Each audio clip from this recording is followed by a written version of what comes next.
In the name of the Father, and of the Son, and of the Holy Ghost. For those of you who were not able to understand the Gospel, I'm going to read the Gospel again in English. At that time, the angel Gabriel was sent from God into a city of Galilee called Nazareth, to a virgin espoused to a man whose name was Joseph of the house of David, and the virgin's name was Mary.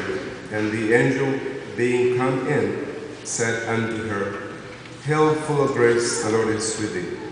Blessed art thou amongst women. Well, today we celebrate the solemnity of the Immaculate Conception of our Blessed Mother Mary. And it is just a good thing that every year we stop at church to contemplate this mystery of the sinlessness of our Mother Mary. Now, why do we have this feast? Well, in 1754 was the year when Masons came about into this world. Then after that, the most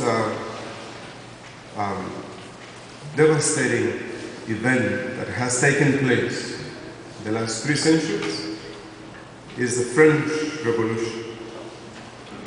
The French Revolution simply means that humankind is sinless, that every human person is good by nature.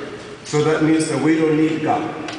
We don't need the church, the Pope, sacraments, we don't need prayer, because every person is good by nature.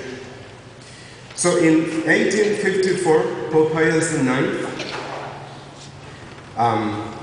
decided to tell the entire world that the French Revolution is based on a lie. The only person that is sinless in this world is our Mother Mary. So the Virgin Mary represents like the spearhead that God has placed in this world to get the world of evil, to get evil out of the world.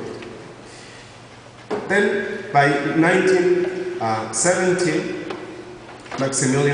Saint Maximilian Kolbe, he decided to create the militia of the Immaculate Conception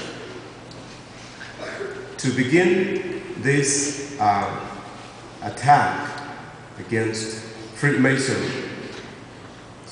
Because the Freemasons in 1854, the same year that the Immaculate Conception was defined, that very year, Masons said, the Vatican is going to serve all the Masons in the world. And that they were going to introduce people belonging to this sect into the Vatican.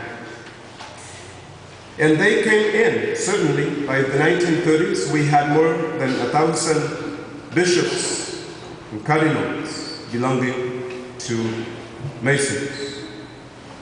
Some of them still exist. If not them themselves, we have disciples of them. So that's the whole purpose of the dogma of the Immaculate Conception. That simply means that if we do not believe this dogma of the Immaculate Conception, we are not going to heaven. In order for you to go to heaven, you need to believe everything that this dogma defines or stands for.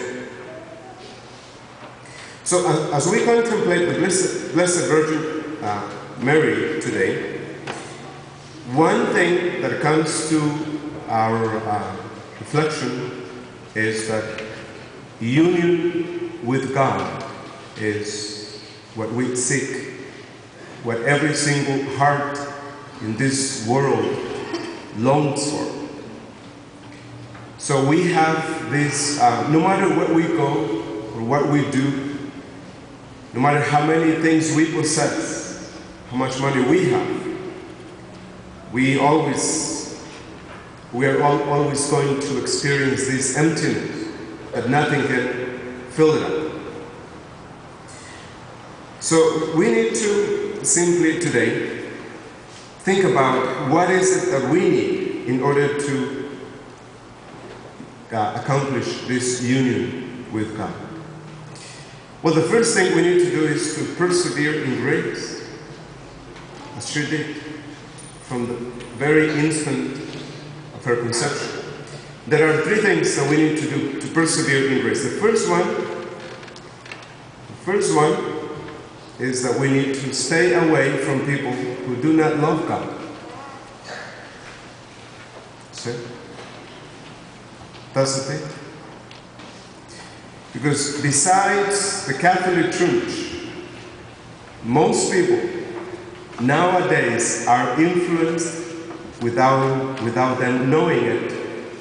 They are influenced by ideas that come from the Masons, meaning that I don't need to believe in God. I don't have any sins, in other words.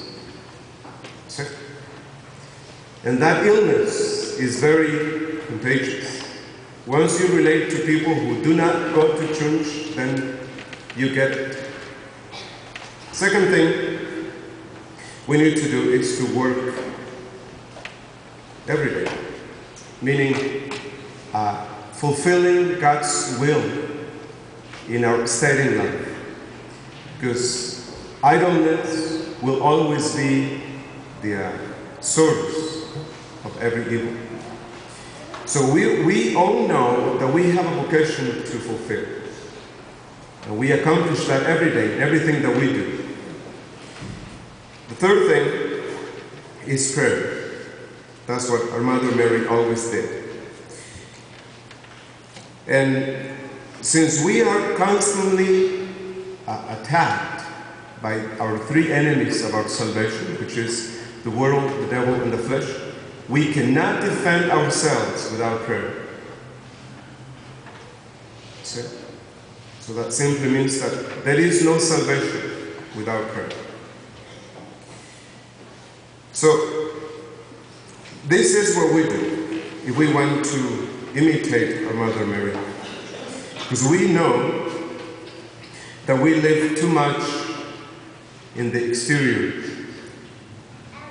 So too often there is in us a host of inclinations, of ideas, of strong passions, which make us turn to them and induce us to give them our hearts. And so we build our hopes in them, and we find consolation in thinking about them. So we live, in a sense, in a very superficial world.